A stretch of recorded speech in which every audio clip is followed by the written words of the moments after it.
Welcome to the 2 Month Review, a weekly podcast brought to you by Open Letter at the University of Rochester, in which we take a book, we read it, we break it down, we talk about it. This season, we are reading Vineland by Thomas Pynchon, and I'm Chad Post from Open Letter Books. I'm joined, as always, by Brian Wood, author of the Italian Wedding Fake Book by Deleuze and Guatari. Absolutely, that's me. That's the first thing I read that. I was like, this is Brian all the way. And joined, as always, by Kaija, our resident Kunoichi. Is that the right way you pronounce that? I mean, I listened to the audiobook, so I don't know. I don't even know where to find the You word. should know the Sisterhood of Kunoichi Attentives, which is lady ninjas. So you are our lady ninja on this podcast. Oh, I was mostly just focused on who among us has not dropped a hand down to chips. I was gonna start with Dropped that a too. hint. Like, yeah, like this podcast is thirsty for chips. There was a line in this. I'm sorry, I mean vagina. Or what was that? That was what I Yeah, he says I pussy, and apologize. he's like, "Come on." He's like, "I'm sorry, vagina."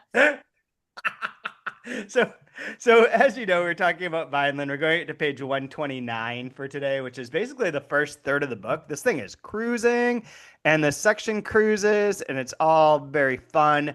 And we can get into it and break it down. The three chapters each are like pretty self-contained, to be honest, and do move this along fairly quickly. And yeah, I'm not gonna say anything more about that right now. But beforehand, anything going on with you guys that you want to talk about, Branter, beforehand?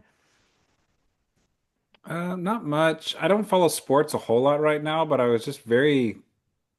I loved that Bill Belichick got absolutely railroaded in his very Pounded. first.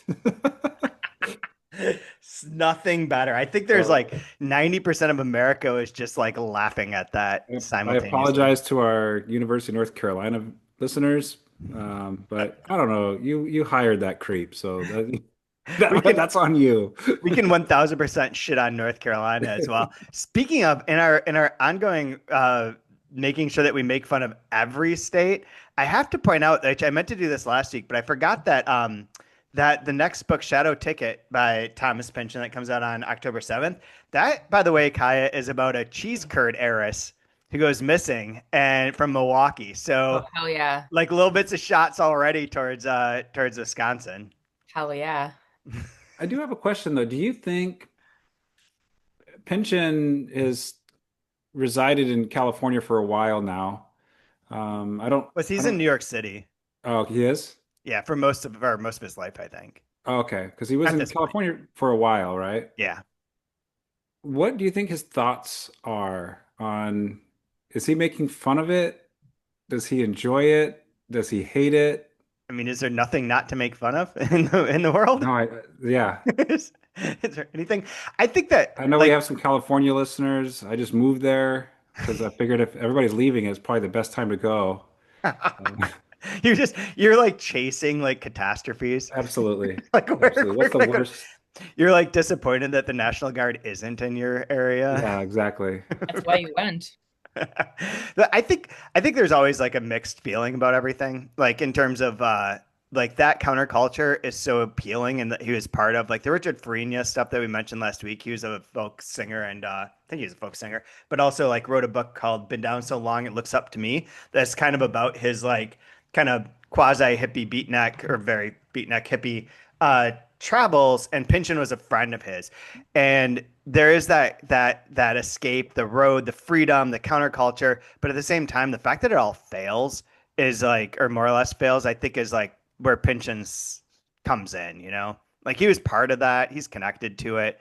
He's clearly like familiar with like that whole scene, but he was also a rocket scientist and for I believe Boeing, right? Um, forget who, but I'll look that up maybe. But he's a rocket scientist, which is where a lot of that like math stuff comes from for like Gravity's Rainbow and the other things. And he is like clearly on this side. Now that we're on this side of all of that moment, you can't look at that and just be purely naively optimistic about like Zoid or Frenesi or whomever being able to like outwit the system when you know that the man is going to win in the end. So I think Yeah, he's got kind of that mixed feelings about it. Like it's sure. wonderful, but also like you didn't do anything in the end. Yeah. Well, of a path that we're supposed to be on. I don't want to take us off, but when I was thinking about making fun of places where people live or cultures or whatever, people can get kind of sensitive about it. But at the same time, like you're reading this book and it just roasts everything. It's just roasting everything all the time. And Everything's it's fun. but it makes me wonder, like, is that like a cheap way of getting away with it? I don't know because Like I think like there's the a Family Guy defense. Oh no, we're not we make fun of everything. We'll do like everything. So does that make it okay? Does you know I'm what I mean? I will take a like clearly pinch and defensive stance a little bit, but I think there's a difference between like I don't think it's here on the shelf, but Ishmael Reed like and Reckless Eyeballing is the book I'm thinking of for whatever reason, Mhm. but Ishmael Reed makes fun of everyone. Like Yeah. everyone is criticized, everyone's made fun of, like in a way that's like pointing out flaws or like just like there's not a it's not mean spirited, but Yeah, it's but he's not a definitely white, but he's not a edge. white guy. He's not a white guy, but I don't think Pynchon is making fun of people. I think he's. I don't even know that he's making fun of it. Like it's more like this is like oh fun time, and that nothing is super sacred, but there is like a really strong underlying philosophy. Like this, we start to get into the anti-computer shit here a lot, and like the anti-binary things, which is like throughout all of his books is like there's the one versus zero or 1-0 the this or versus that the sort of like that sort of binary thinking is something that is destructive and he sees that as endlessly destructive rather than Mhm. like an and so I think that there because there's like an underlying philosophy when you're making jokes about things. I don't think it's like it never seems super mean spirited. There are some real fucking villains though, right? Like there are villains and like the government and the men are bad dudes, are bad in every way. I keep wanting to say bad hombres on this podcast, but I feel like that's been co-opted by like a Donald Trump term that I just can't bring myself to say it. But there are bad things that he's like clearly opposed to. But like in joking about like everyone's sort of like kookiness, everyone's just sort of kooky and like they're all like okay. Nobody's like disrespected in a Well, I don't way. know if like I know that you're reading it and listening to it. Kaya does like for me, I don't see how you can get offended by it because it's just so cartoonish, Yeah.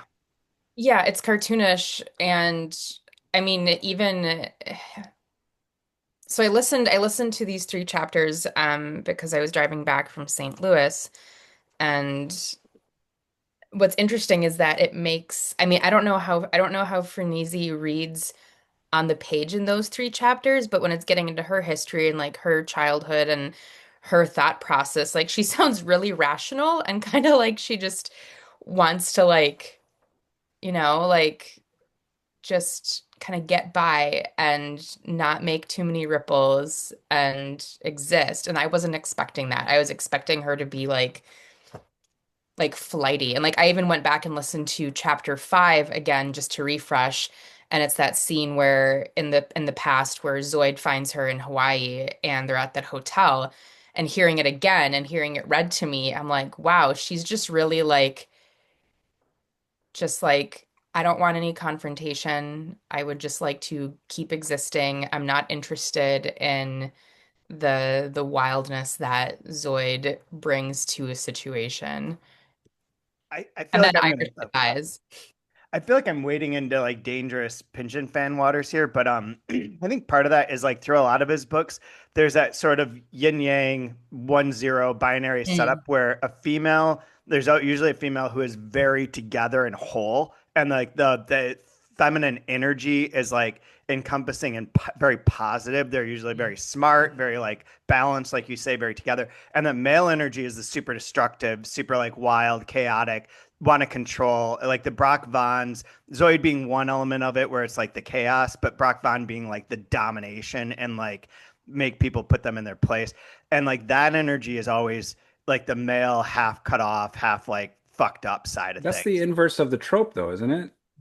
I mean, Because the female energy traditionally would be that of chaos, but in like Zen right? stuff, it's not Yeah, right. yeah, yeah. Like in the more like whatever. I don't think any of that. I've been reading this book, Fascist Yoga, about like history of like where yoga came Just from and like yoga. how connected it is to people who are part of like the Nazis Mhm. and like Mussolini, and like it's creepy as shit, and like a lot of stuff that they invented for Western yoga, just like, oh yeah, this came from some Indian in a cave, and you're like, no, it clearly didn't. It's clearly bullshit. But I think some of that stuff ties into this, like Sure. the feminine spirit and the masculine spirit being opposed that way. You also Yeah. kind of get a vibe too, where like somehow the kids are all right, That's kind of the whole point right? of this, isn't it? Is like there's a lot of generational shit in this Uh-huh. section. Yeah. Oh yeah. Because you look at Prairie and like the maturity she has as she's navigating these like very dark, strange waters. It's both naive but very mature at the same time. It's really impressive. How old is she? Isn't she like 15, 16? I I was don't think. guessing like tween, 14. So Yeah. I he don't think says she, 14, but then they yeah. say that Frenesi leaves her when she's a baby 15 years ago. So I think she's like 15, 16. 15, 16. Okay. Either way, like, that's not the way that most kids are raised these Yeah. days. Just running off with like your boyfriend and to like go off into the ending up in like a nunnery of ninjas, essentially. Which what the fuck, guys? That's such a Pynchon place. That's a Which great reference, though. It talks about the Esalen Institute when Hell he yeah. describes it. I've been to the Esalen Institute. I know. I was going to ask you um, that too. what is that, guys? Yeah. Well, yeah, I want to. Yeah, Well, yeah, what is yeah. that? Will someone answer that question, or are Oh, we not going to do fine. this? So it's on the way to Big Sur. So it's by the cliffs on the Pacific Ocean, and it's just like this like granola, the most like cliche hippie thing you could think of, institute for you can get a degree in sound therapy and healing and touch and acupuncture, like you name it, it's that. And then it has a nudist colony there as well. And And so, yeah, me and a lady I went to high school with, her brother was at the institute, so we went to go visit him while he was at the institute and spent a weekend there. And yeah, that place is wild. That place is wild, man. It's like, hi, this is Leaf, this is Tree, this is Bush, and they're all naked. And you're like, hi, Tree and Bush, nice to meet you. And you're like trying not like, but you're dressed, so you feel kind of weird. Like, do I have to get into? Oh no. You leave, you have to be exactly who you are. Like, okay, cool. And, like people come up and like touch you and like, oh, your energy's so great, or oh, Oh my God. let's get you this tea. I can tell your energy's off right now. I was like, yep. okay, but yeah, it's that. But add ninjas to it, and then there you go. That's what he's talking about. So Oh yeah, I'm Amazing. looking up at the human potential movement. That's the thing that I was okay, looking there for. you The human go. And they have potential these little movement. hot springs, hot tubs in the side of the cliffs that you can go. Everybody wants to go hot tubbing. It's just a It's a it's thing just out a there. lot of grifty new Oh yeah, age it's fun. stuff, like, It's fun. but and No, but like expensive. he's making fun of it, but like it kind of makes fun of itself too. So it's not like he's not punching down or something, right? It's not like it's not making it yeah, like I'm Yeah, is totally that fine with it. I'm not bothered by it whatsoever. I could see how people might find it offensive, but they're I just kind of missing it, and that's okay.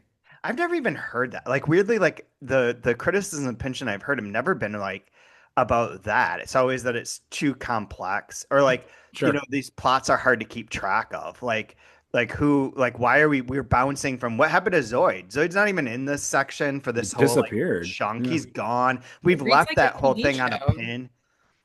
What's that? It reads like a TV show. This is like this week on Vineland. Like not like a Yeah. Which is not what like this is supposed a to be, yeah. yeah. Which is very apparent because but I'm not bothered by it. Like you just said, where's Zoid? And I realized like, oh yeah, I didn't actually care for these last two No. chapters. I was really just like in the Prairie and Frenesi of it all. And we get a little bit of Brock for a second there, but otherwise, like we've left that plot like sitting there for a minute, and like time has gone forward, but also a little bit backwards. But Mhm. that's usually the things that structure, and then like the interconnectedness, and then all the math and science references, which I don't think there's as many in this book. I think there's more to come, but like the stuff about like when he references the computers and the binary, which we can talk about more, like that's like a really integral part of like these greater ideas, and like I think that some people get lost in that, but also like the plots don't resolve themselves generally. Like there's a like irresolution that's like part of it baked in. I think that's frustrating. But I don't think I've ever heard anyone be like, "Oh, I feel like offended by this." More like, No, "I no, don't not get at it. all. I don't get it. I I was don't just get the bringing it up trope." because we like Yeah. to make fun of different states or different things that are happening, and I mean the book's kind of doing that too, but we're maybe more mean-spirited. So I'm all for a group of ninjets in the Ninja. mountains just ruling, which I could not the whole time that that kept coming up. All I could think of was that joke from Letterkenny where there's like the female hockey team and the Shamrockettes and the one woman's like, you can't just add "et" to the end of anything and call it for women. I mean, what is a Shamrockette? A plant with tits? Just I wanted rolling. to, before we move on, I was thinking about this in regards to what this section in particular, and I was thinking about Zoid, and it's from an essay at the introduction to Slow Learner where he's talking about being a young writer and how much he hates his stories, and he's kind of like wishes he. Since we have a band in this section, it says, we were at a transition point, a strange post-beat passage of cultural time with our loyalties divided, as bop and rock and roll were to swing music and post-war pop. So was this new writing to the more established modernist tradition we were being exposed to then in college. Unfortunately, there were no primary choices for us to make. We were onlookers. The parade had gone by, and we were already getting everything secondhand, consumers of what the media of the time were supplying us. This didn't prevent us from adopting beat postures and props. We eventually, as post beats, coming to see deeper into what, after all, was a sane and decent affirmation of what we all want to believe about American values. When the hippie resurgence came along 10 years later, there was, for a while anyway, a sense of nostalgia and vindication. Beat prophets were resurrected. People started playing alto sax riffs on electric guitars. The wisdom of the East came back in fashion. It was the same, only different. Yeah. Very the yeah, cyclical sense of history too. But seeing that, like, is this him in this book doing the next phase of it? I think that it is because I think that like my grand theory on this book right now, which like I could talk endlessly and maybe on a different episode about memory in relation to books, something I'm really fascinated by right now. But like the thing that I've always thought of in this book is that it is like the 60s had that moment, the 80s have this kind of moment too, where the haves and the have nots or they're like the preterite and the the working class versus the strong elites shows up in all of his books. And in this Mhm. case, it was like the 60s had that breaks down, 80s have it again, breaks down. And so he's sort of like showing that cyclical pattern of things and how it like gets usually screwed up through like selfishness. So it does have like that Eastern vibe again of like when the people are like egoless, they tend to do better. They just go with the flow. Like in V, there's oh my God, what's his name? That bounces. He just yo-yos back and forth on the subway, riding to the end and back, and just like going with whatever, and just like letting it slide. That's a better approach than trying to like fight the system or like become like trying to take something from the system, because once you do that, like you start the system wins. The system, like you, once you become a narc, you become a narc. Frenesi decides to go with Brock Fond. She becomes like essentially a narc for the government until they wipe her out. Like that sort of thing ends up backfiring on you. And like I feel like that's kind of one of the like repeated lessons, maybe. I don't know. That's my attempt to try and answer your question, Brian, but I'm not entirely sure I did it. No, no, no. It's just something I was curious about because yeah, when we're thinking about, like, for me, media is so, it's like such an important character in this book, and the effects that media have and the cultural references. And then thinking about when it's placed, because I know like what they talk about Watergate and Nixon, and like that kind of ruins a lot. Like we could, maybe we could do some good in this world, and it's like, no, probably not. This is really corrupt and bad and terrible, and it's all okay. G. And Gordon then Libby don't like you. sure, and then there's like, this ebb and flow in the late 70s, or like like maybe with some of this Eastern philosophy coming back in, we can have a movement where we care about the environment and we can maybe make a better world. And there's a president that puts solar panels on the White House and makes a garden and tells people to wear a sweater when it's cold in the wintertime. And then like Reagan shows up and is like, fuck that. Like, get this off of here. Like release the goons and let's quell this before we go down a path we don't want to be on. But another version of that too is that the hippie sort of like beliefs, which keep coming up, which now are kind of that yoga, the new age yoga sort of like, oh, come You see here it and with all the like, California granola stuff that's yeah, you'll from the, find yeah. your Mhm. inner self and you'll change and all that. But it'll cost you $1,000. And like you have to keep putting in the work. You don't do it. That part's there too, because like the what's the name of the bar that he goes to that Zoid goes to initially to jump through the window and they're like, Cucumber. oh, what Cucumber is Lane. yeah, the cucumber Yeah. inn. Like that's all dialed up now. Like everyone's like, oh yeah, hippies are great. Like we could get money from them. Let's Like televise this. Let's make a thing of it. Let's use this, exploit it. he's super aware of that. Like you were asking Yeah. about the media thing and like how big and sprawling it's got. And one of the things that comes up in this that I do want to mention is that a lot of these books end up tied together. Like he's got references, like we've had characters pop off. They don't make like a coherent whole, I don't think. Although growing up, I was always under the impression from some interview or some reference that he was planning on writing like four big books and they would have ended up being like V, Gravity's Rainbow, Mason and Dixon, and Against the Day. And that was like his totality vision of like American history or of like world history.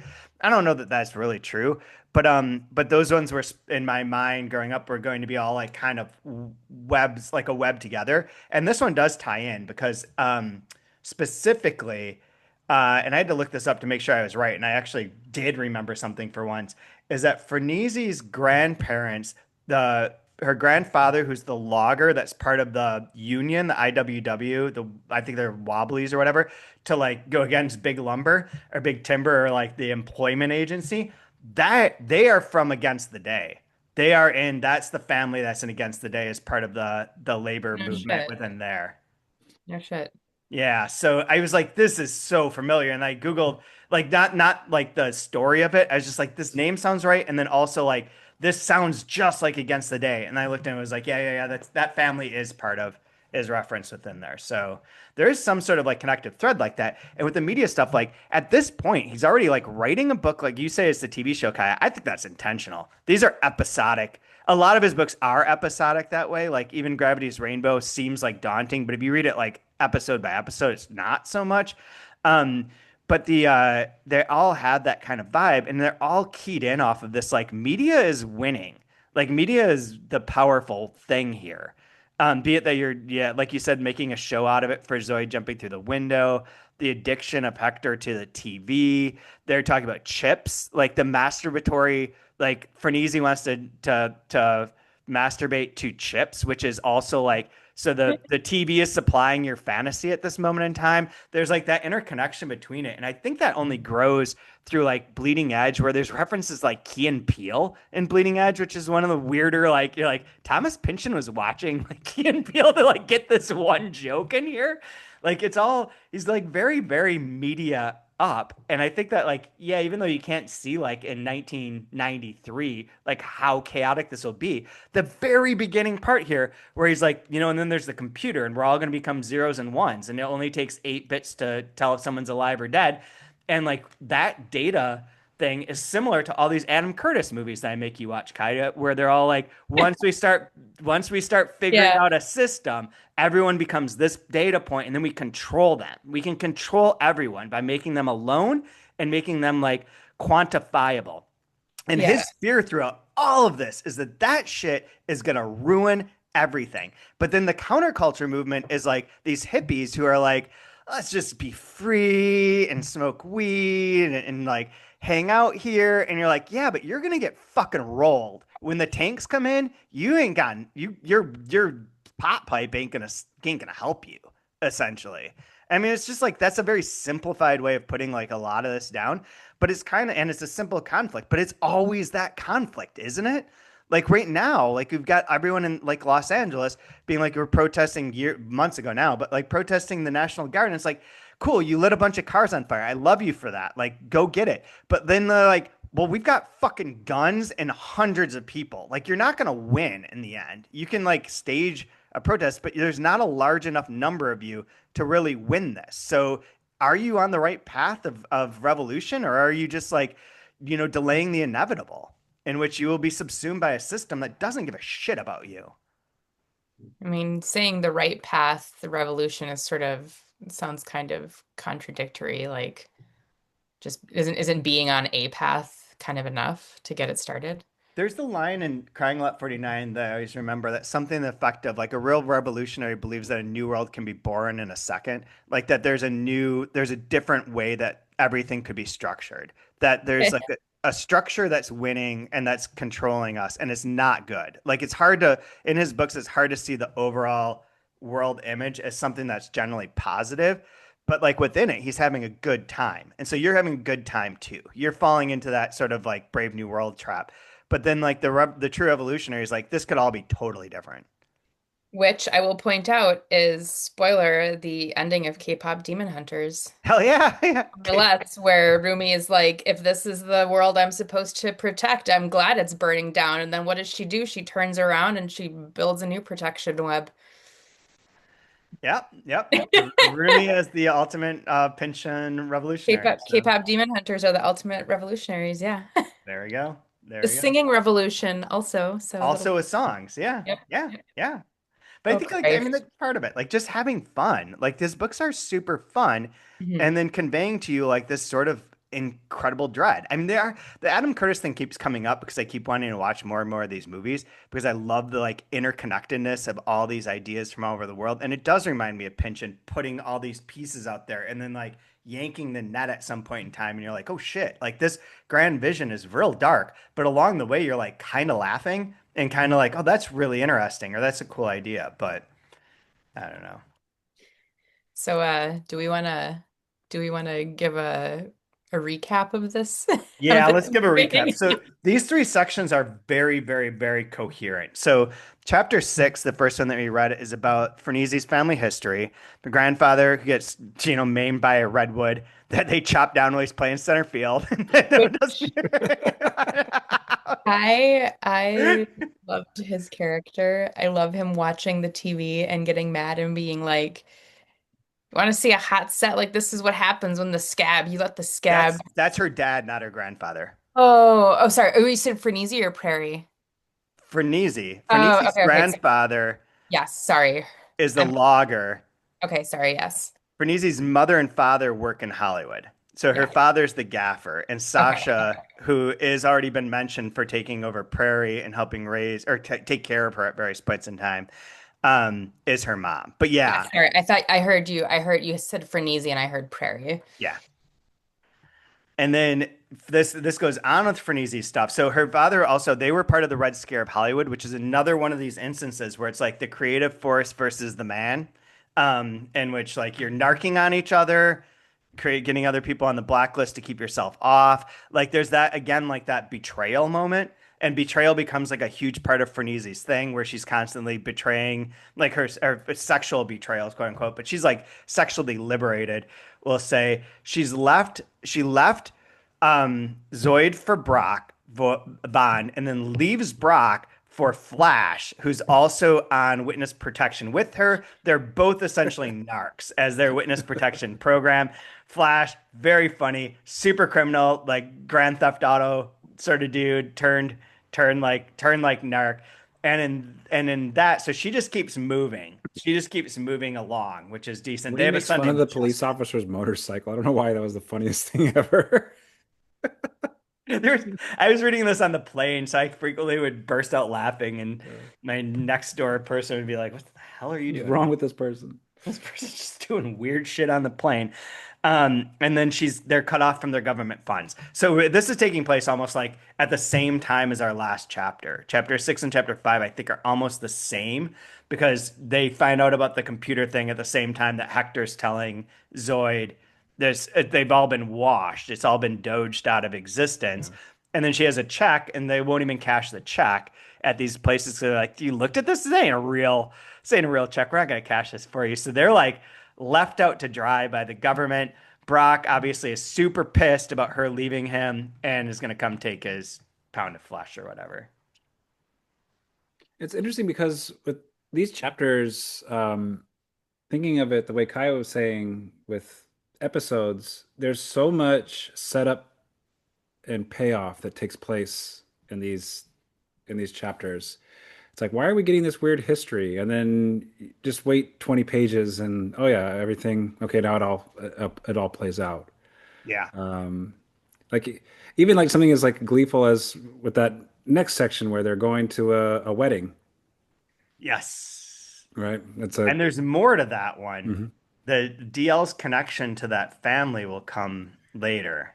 Well, everything somehow coalesces there with the special token or whatever The card, yeah. that comes to play. The band comes to play. The And the band, and that's one of the things that's seeded. It's Ralph like, Jr. being at the cucumber, like everything, right? It all starts kind of and that somehow coalescing. It's really strange. And that was from before. Like in the first Hmm. chapter, Zoid's like, "Oh, they're like, we need a band." And he's like, "Oh, I know somebody that can fill in for you." And Yep. then you just leave that, and then Isaiah 2:4 and Prairie go off to play that gig, which ends up being that gig, which ends up being Hmm. all tonight. Everything's connected. Yep. Everything's connected as a Pynchon world, right? Like it's all tied together. And there's also that like form of storytelling, which I'm certain has like a very specific kind of term to it, which I want to say is prolepsis, but I think that's wrong. But where like the cause and effect are reversed. So you find out the thing and then find out the reason for it later. So everything kind of happens backwards in some sort of sense. We don't know, we know Frenesi leaves, but then we find out why she leaves for Brock Fine sort of later. Like everything's like, and it's told in like kind of flashbacks, but there's like a slightly different way of that being done, that makes you, that sort of inverts what your expectations are. Like a traditional book especially at the time would be like, this leads to this, and instead we get that part, and all the other parts are kind of mingled in, and you find out everyone's connected to each other at some point. Like cinematically, it makes you think of something like contemporary, like Quentin Tarantino. I was thinking of Robert Altman. Perfect. We have like the connected stories that are out of sequence but Yeah. make sense. I mean, it's a fiction technique that's been around for a long time, obviously, but yeah. He deploys it quite well. And this one does, like, Vineland is such a curiously chosen word because it's the one they reference all the other counties, right? Like Humboldt, Del Norte. I forget, like, there's a third one.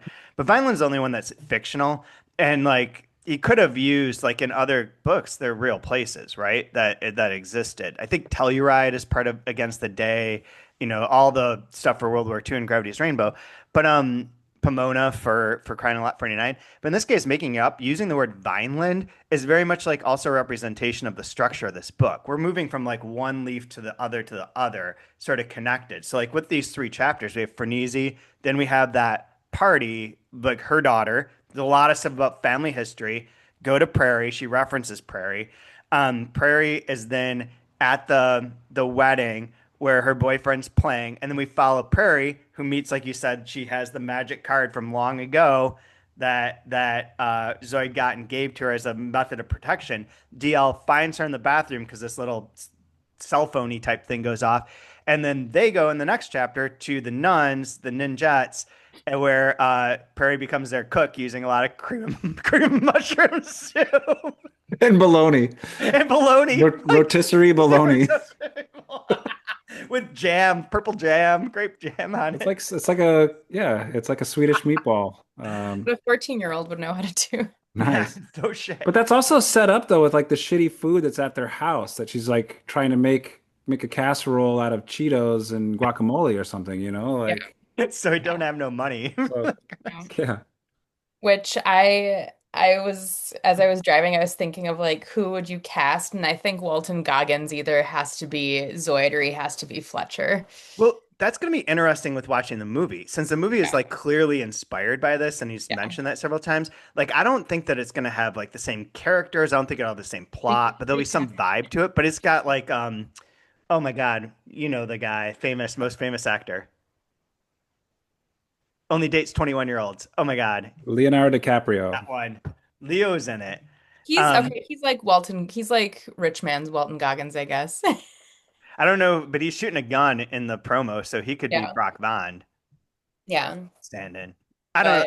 But I don't even want to speculate about the movie. I've only seen one image. I won't watch the trailer. I don't want to know anything about it. I just want to go in blind, aside from they like keep knowing it's talking about is it Zoid's glasses or someone else's sunglasses? Where every time I hear the description of the sunglasses, I just think of Walton Goggins goggle glasses or whatever it is. The is it I forget, but I always envisioned Brock Bond as having those like those cop glasses. yeah, Oh, yeah, the Oakleys, like a third yeah. base Or coach or on a before softball Really team. before round. Oakley's even, Yeah. but The like blades. those like yeah, like the Chips guys. Like Yeah, yeah. you get pulled over by the Oh, cop and they've got aviators. those kind of aviator Yeah. glasses just looking like it's straight Yeah, gnarly. Josh Brolin would be a good Brock. Oh yeah, yeah, right on. Sounds like a Brock. I And think I I could think see Sam Rockwell being a Zoid. mm, Ooh. I think a big swing DL, Kate Blanchett as DL, because that would be a random casting, like have some like super posh Uh, blonde, like I could see her not as woman. DL, but as the who's the nun in charge that they go to? I forget what her name is. But DL could be like uh God, what's the woman that's in Monster? South African Oh, Charlize Theron. Charlize Theron. That's who I would think of. Like she looks like a action hero. So Yeah. I think for the last episode we should come up with a basic cast list of the main characters separately of one another and share who we think should play each character and see what we We come up already with. have a preview. I'm so bad at those kind of things that I'll totally do it. We Yeah, also that's what we should absolutely. one other like note for like the what goes on. So it's at the school, the ninja school, which I just don't want to keep saying. I don't know how to say the name correctly, so I'm just gonna call it that. But Kunoichi Attentives, the yeah, Kunoichi, I looked at it. I found it. Yeah. Kunoichi. Kanaichi, I which don't know just if means Kuno means apparently each means female one or ninja. first.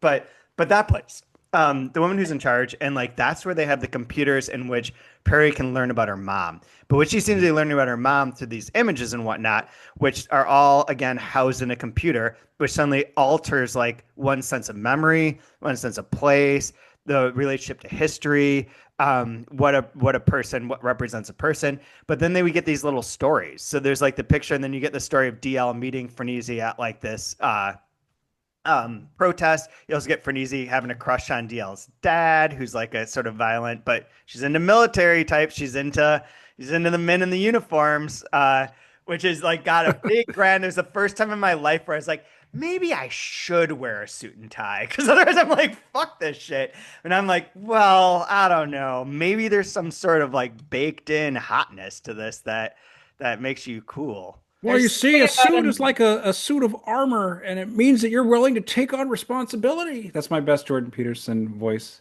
I And mean, there's broad-shouldered with the padded shoulders to take on the slings and arrows of responsibility after you make your bed. Oh my I mean, God. I will say there's something about a nicely tailored suit or a statement like Ukrainian army fatigues like Zelensky wore that really just says something about a man. Says positive things.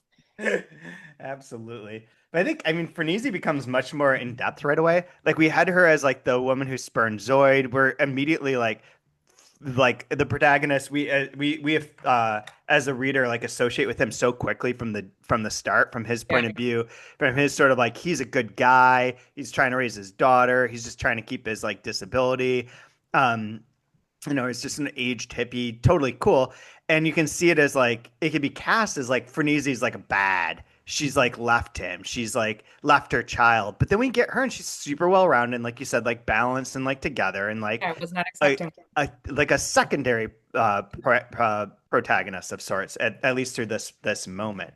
Mhm. And again, like you're saying, it's all generational stuff too. Like we get the family history, then we get more on Prairie trying to find out about her past family, about her mom, and like her role is like, what does she do in this world? She's still like, I think she's like supposed to be ambiguously aged a little bit, although someone out there definitely knows this. But I do know that in that first chapter he says 14, and that doesn't seem to line up with any like rational experience or with like how long Frenesi's been gone.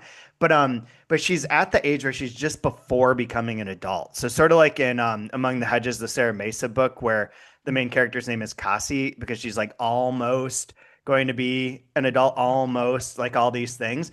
Like Perry's at that point trying to determine like, well, this past was this thing that like happened to my mom and my dad, and they're like crazy hippie shit where they're gonna raise me on like LSD laced bottles of milk and formula to now where I'm like trying to figure out what's going on, and slowly but surely there's this really dangerous force that's entering my life, and everyone keeps warning me about it. And there's even the moment in here where she says something where there's some story and she's like gets paranoid, and DL's basically like, yeah, you got to be paranoid.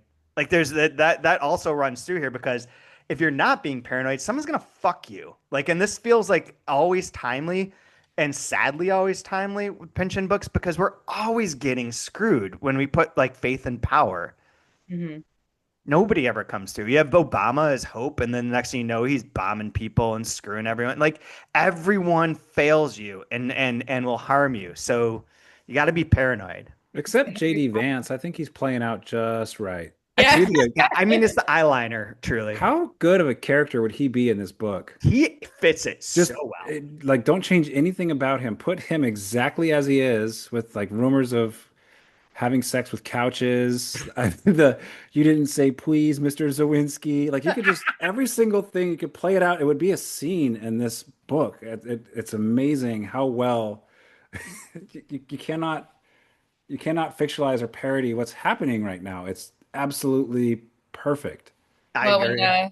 for fiction, not for reality, but for No, yeah. fiction. reality, not so fun. Oh, a little scary. Well, when Pynchon issues the anniversary edition of Vineland, maybe he can write that in. Wait, Like, could you imagine Pynchon doing that scene? Did you even say thank you? Did you even say they're in there to like negotiate the lives of people fighting a war and they're like bickering over pleases and thank yous. and Like and then there'll be like some sort of like runaway metaphor, like, and then the little squirrel faced man with this with his mouth stuffed full of nuts goes in search of a little couch that he can bury his nuts in the crevice. Like it would yeah. be something like that. That's Yep, like yep, yep. both lewd and sort of on point, and also like some sort of like stoned ass metaphor.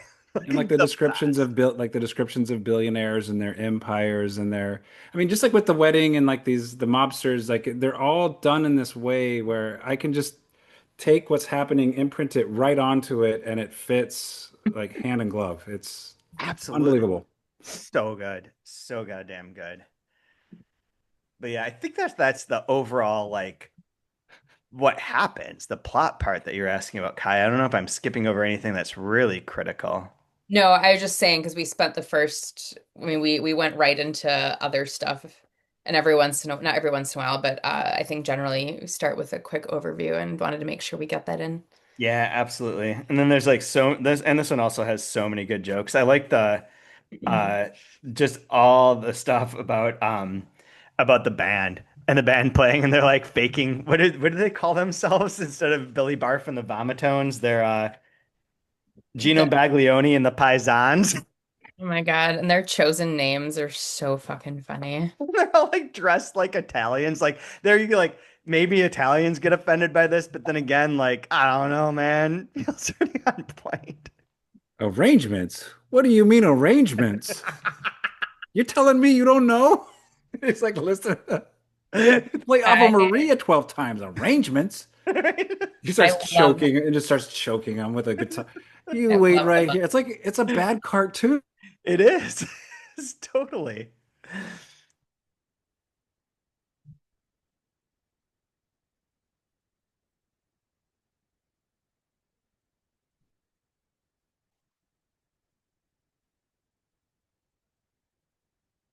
Track of it being like all those weird horns and what yeet, sounds as everything's happening. It's yeah. So good. And that's what I love. I mean, it's like the serious parts and then the like it's just goofy at times, most of the time. A lot of the time. Like even how we ended, like think of it again like as episodes of a TV show, right? Hmm. Here's our commercial break at the end of this on page 129. So how'd you guys meet? The first time outside of Saturday morning cartoons, Prairie had ever heard anybody scream with this intensity. Gee, thought it was a pretty innocent question. Yeah. Laugh track, right? Laugh track, commercial. Flip the page. We come back from the commercial break. How did we meet? DL's voice finding some magic. It's like It's that is exactly that. television. Yeah. Mhm. Yeah. Yeah. Did I do that? Commercial, right? And then, gee, thought it was a pretty innocent question. And like you can hit the laugh track button. Boom. Yep. Yeah.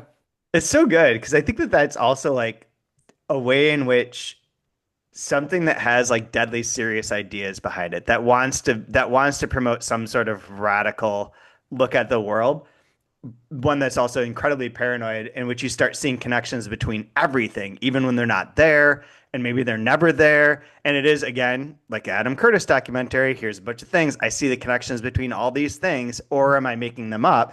Like that thing is very serious, but like none of it's told in that way. It's not heavy like you'd expect like a big heavy book to be. Like I feel like so many books nowadays that are like this is a big important book, they even when they say they're funny, they're not funny on this like very much line by line level. And sure, like part of it is like I think part of the Pynchon bit with that is the names. They're all fucking goofy as shit, right? Like they're Yeah. intentionally goofy.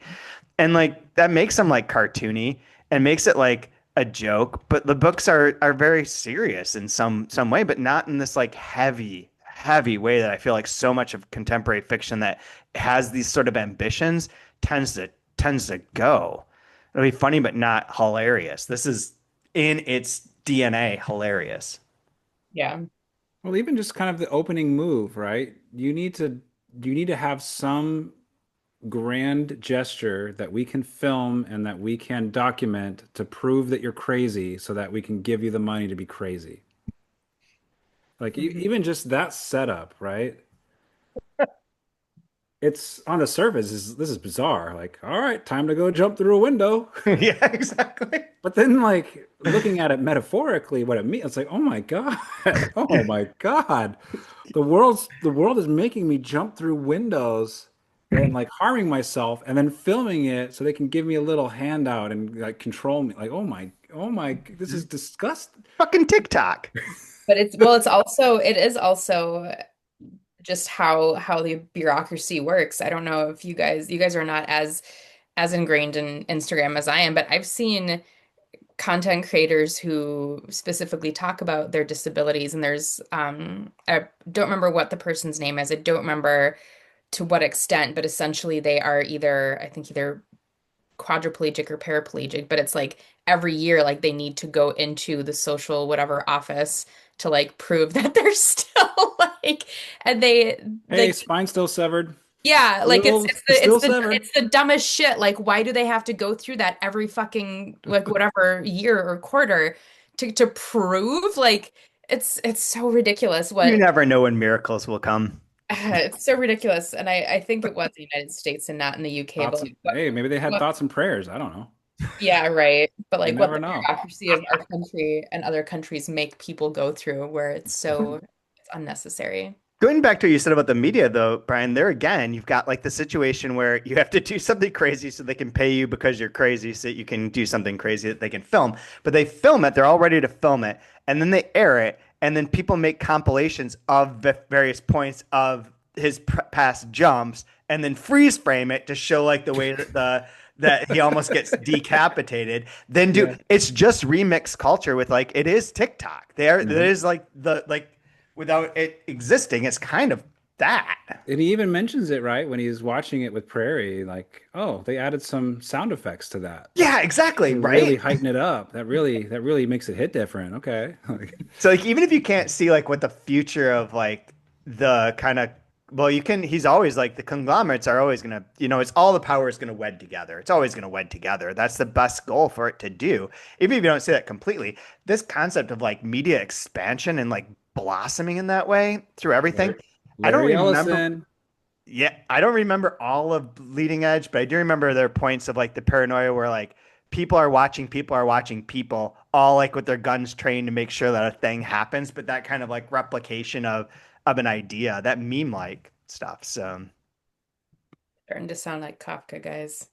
Kafka. Kafka's probably my least favorite famous writer. Same. Same. Like hunger artist or something. It's great. I mean, they're all good. It just like the amount of No, like what I mean though is like putting something on display yeah. to have Oh people yeah, yeah. watch. I was thinking of maybe hunger artist or yeah. That's true. That's very true.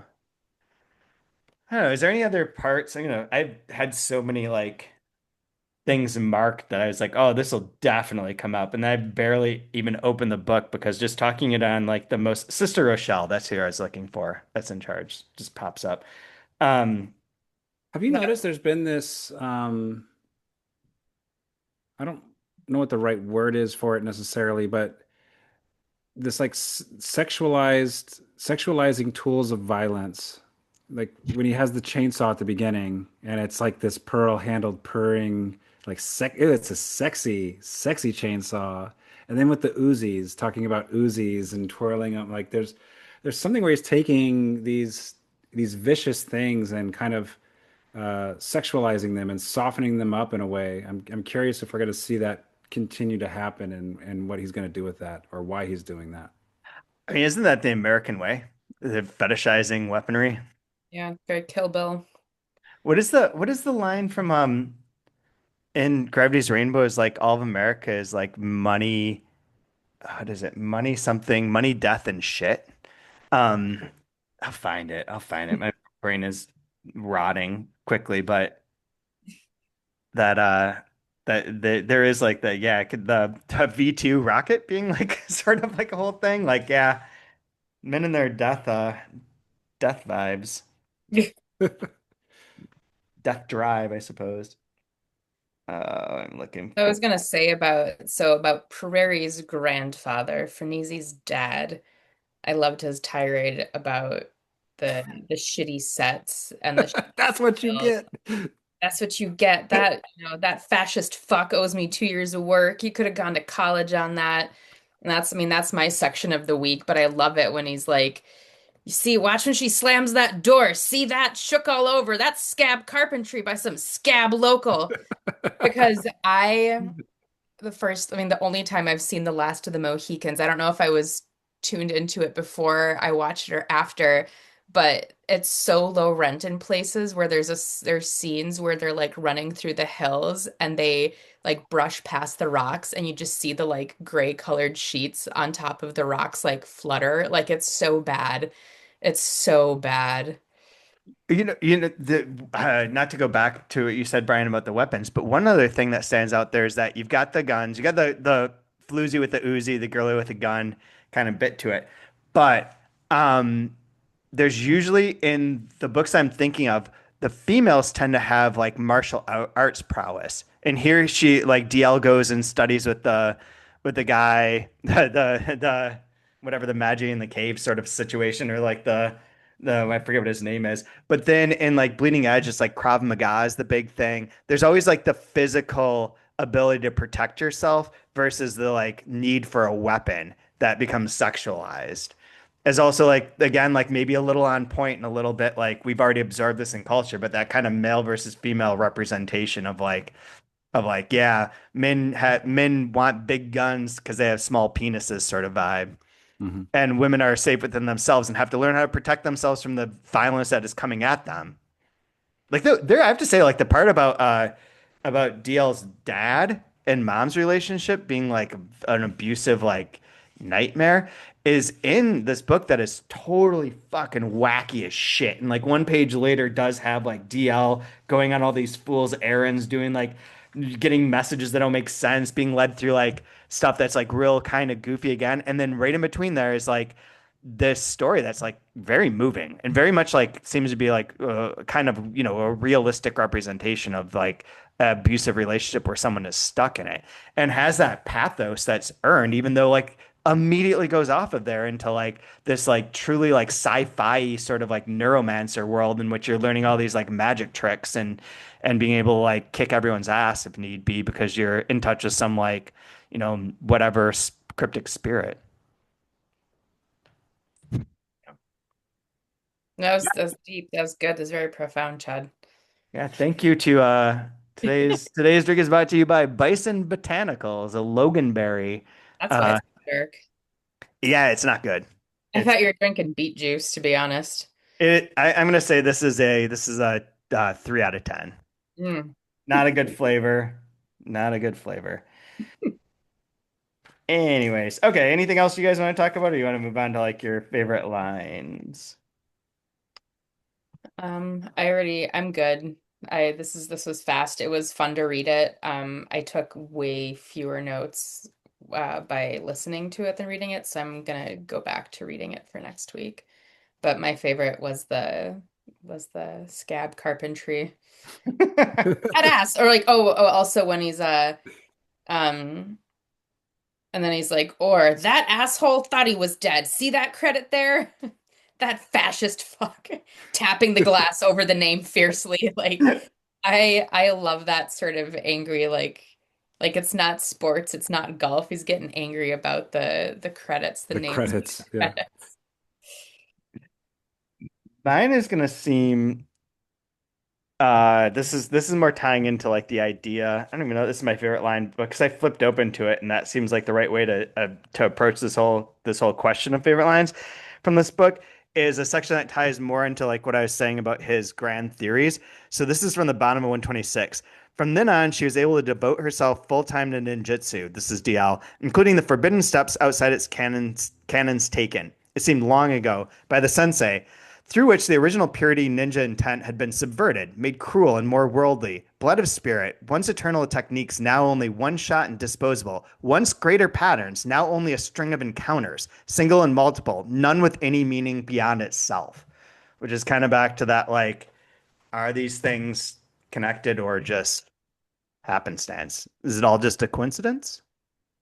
Every Hmm. time it says ninjutsu, I just think of Spinjago from the Fuck Lego yeah. Ninjago, just every single time. I cannot take it Absolutely. seriously. Absolutely. Brian, you got one this week? Um, I just like this image of when DL's going to her car after singing a song about Uzis and floozies and girlies with guns. Um, on 105, where she'd parked her car, a black 84 Trans Am with extra fairings, side pipes, scoops, and coves not on the standard model, plus awesomely important pinstriping by the legendary Ramon of La Abra in several motifs, including explosions and serpents. Mega bad, really. Delighted, Isaiah crooned. She got a Trans Am. Mega It bad. reminds me of what's the on that Watchmen spinoff show, Night Oh, Sister, and she has the black blue at the Grand National, like this oh. badass car going around knowing how to kick ass and stuff. It kind of gave me I was thinking of Knight Rider when it first Oh, starts, but then it like sure. spins off into like all the Yeah, design stuff. But like that was I think that was a Trans Am, wasn't it? I believe so. In Yeah. my mind, that was always the coolest badass car because of that show. Yeah, that's Kit. Kit, hell yeah, Kit could help you out. Kit was like glorified Siri, basically. So, anyways, I don't know if I have anything else I was going to mention. The for next week, we are reading one chapter. It is the next chapter. It is chapter number 9, I believe. Yeah, chapter 9 goes up to page 191. So, one long, big section. We'll Big be boy. we'll be back to break that down. Yeah, it must be a pretty important one if it's that long. It's the longest chapter in the book, I believe. I'm just double checking here to see if there's, yeah, should be the longest chapter in the book. So there we are, 61 pages for next week. Any final thoughts? No thoughts from me. No. Don't be a scab.